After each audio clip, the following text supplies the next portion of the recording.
کہ حکومت نے یہ آرڈیننس بدنیتی کی بنیاد کے اوپر اسی وقت جاری کیا اور کمیٹی بھی بن گئی، اور اگلے دن جو اپنی مرضی کا ایک فیصلہ ایک کیس کرنا تھا. میرا تو مطالبہ یہ ہے کہ اس کمیٹی کے بنائے ہوئے کسی بینچ میں بھی ججز کو نہیں بیٹھنا چاہیے، کیونکہ یہ کمیٹی ان کانسٹیٹیوشنل اللیگل ہے اور اس آرڈیننس کی پیداوار ہے. جو آرڈیننس جو ہے وہ اللیگلی، اور دو ہائی کورٹس میں اس وقت چیلنج بھی ہے. ہمارے بھی سینئر ہیں جناب پاشا صاحب، انہوں نے کہا، آپ کو بھی انہوں نے یہ کہا کہ آپ بڑے ہی پاکستان کے پروفیشنل لائرز میں سے ایک ہیں، آپ نے بڑی اہم ذمہ داریاں بھی سنبھالی ہوئی ہیں. انہوں نے کہا کہ یار یہ جو آج سپریم کورٹ میں ہوا ہے یہ بھی نہیں ہونا چاہیے تھا. وہ جو کاظمی صاحب اندر گئے اور جو کچھ انہوں نے کیا، یہ آپ نے تو نہیں کیا، کسی اور وکیل نے نہیں کیا، انہوں نے کیا. تو ذرا اپنے لوگوں کو بھی تھوڑا سا ٹھنڈا کریں چوہے صاحب. منیب بھائی، سمپل دو چیزوں پہ بات کرتا ہوں. پہلے تو جو اس وقت بینچ کام کر رہا ہے، آپ دیکھیں کیا سپریم کورٹ میں صرف 63A کی تشریح باقی رہ گئی. ابھی بیرسٹر صاحب فرما رہے تھے کہ 2 کی کمیٹی جو مرضی فیصلہ کر لے.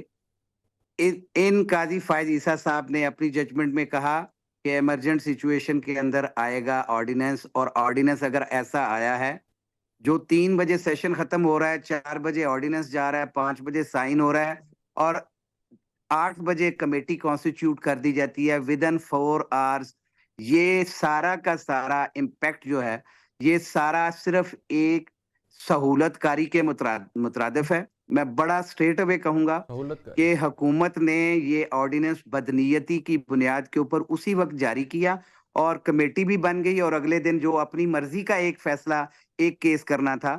میرا تو مطالبہ یہ ہے کہ اس کمیٹی کے بنائے ہوئے کسی بینچ میں بھی ججز کو نہیں بیٹھنا چاہیے، کیونکہ یہ کمیٹی ان کانسٹیٹیوشنل اللیگل ہے اور اس آرڈیننس کی پیداوار ہے. جو آرڈیننس جو ہے وہ اللیگلی، اور 2 ہائی کورٹس میں اس وقت چیلنج بھی ہے. لیکن یہاں کون دیکھتا ہے؟ یہاں پہ سسپینشن آرڈرز پاس ہوتے ہیں تو یہ چیف صاحب تو اس کو بلا لیتے ہیں، اسی وقت فیصلے کو لے لیتے ہیں اور اس کو سسپینڈ کر دیتے ہیں. علی باقر نجفی صاحب والا فیصلے کی میں بات کر رہا ہوں. اس طرح سے نظام انصاف کا قتل ہے. دوسری بات ابھی کر رہے تھے، وہاں پہ اندر ایک وکیل صاحب نے کہا کہ قاضی صاحب آپ مت بیٹھیں اس بینچ میں. ہمارے علی ظفر صاحب نے وہاں پہ سب سے پہلے آبجیکشن لیا تھا. کیا یہ وہ روایات، کیا وہ قانون، کیا وہ یہ ساری اخلاقیات بھول چکے ہیں کہ جب کسی ایک جج پہ یا کسی بینچ کے اوپر اعتراض کیا جاتا ہے تو وہ بینچ ریکیوز کرتا ہے یا بینچ اٹھ جاتا ہے؟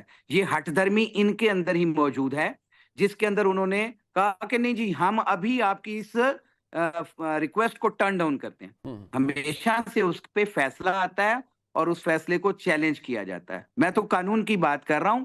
یہ قاضی صاحب کی ومز اینڈ وشز کے اوپر یہ بینچ بنا کے وہ اپنی مرضی کا اس سے فیصلہ کروانا چاہتے ہیں اور اس ملک میں خرید و فروخت کا بازار گرم کرنا چاہتے ہیں، جو کہ آئین کی 63A کی روح سے اس کی روح کے منافی ہے.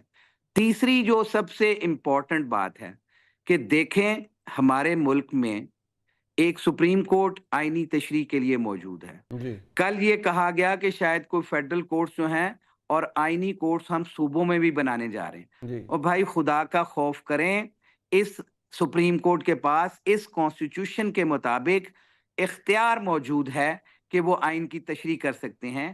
اور ان کو پائلنگ اپ کیسز کی صرف یہاں پہ فکر پڑ گئی ہے، جہاں پہ صرف اور صرف اتنا ہے کہ 50,000 کیسز یا 56,000 کیسز کی لسٹ ہے، اور جن ہائی کورٹس کے اندر آدھی ہائی کورٹ خالی پڑی ہوئی ہے وہاں پہ ججز اپوائنٹ کرنا نہیں رہ گیا.